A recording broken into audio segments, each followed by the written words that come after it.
education through distance learning. And I think they've done an amazing job of that. And once we got through that, we knew that, hey, now we're going to have the time to focus on sports. While we didn't get to meet our initial deadline of our calendar starting on December 7th, as the numbers have slowly gotten better, our number of meetings have increased with both organizations, with both organizations, the California Department of Public Health and the governor's office. We've had frequent meetings this week. I would really encourage schools that are looking at canceling sports in the next few days or even a week. I implore you to try and hang on a little bit longer. I do feel that we're close to getting some answers, and we're going to continue to fight for you to get those answers. Many of the arguments you heard in the public comments today are the same exact arguments that have already been making for the last several months.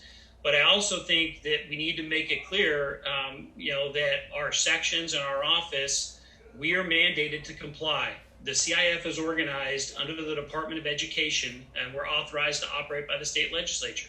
So we will comply with the state guidance. That does not mean in any way that we comply without pushing, without asking, without advocating. And that's what we will continue to do. And we've mentioned, I'll just go through a few of them in the letter that I sent to them. When we talked about the social and emotional health of our student athletes. One thing that we haven't heard a lot of that I think we really need to call attention to, and it was mentioned in some of the comments today, is equity. There are so many of our students across the state that high school sports is the last free option to play. And while club sports are not supposed to be operating right now, we know they are. And I say not operating, I mean in contests, depending on the sport.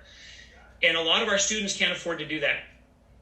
Who's looking out for them? And we need to be able to play so that we can continue to provide that opportunity for that very large segment of our student population. I think we have to show very clearly that, we can do it right. And, while we understand that there are risks, we'll never use the word safe. We never use the word safe with sports in general because there's always an inherent risk to playing sports.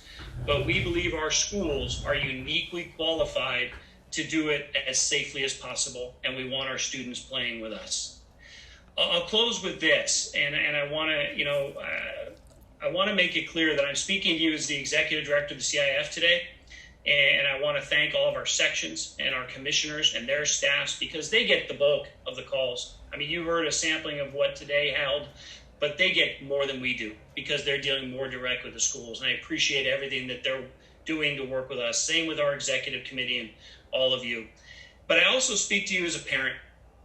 And I want to make this clear. As many of you in our Federated Council also have children that have played sports and currently played sports, we have 8 people in our office. 6 of our members in our office have children currently playing high school sports.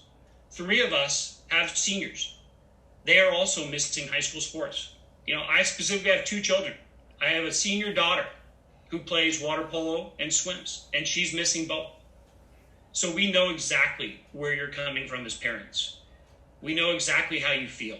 And I can promise you that we will not stop advocating for our kids, and we will get sports back. We're going to do everything we can to make that happen. So President Kalunga, I thank you for the opportunity. I apologize if I went a little longer than I normally do, but I just needed people to hear that a lot of what we heard today is happening. So thank you.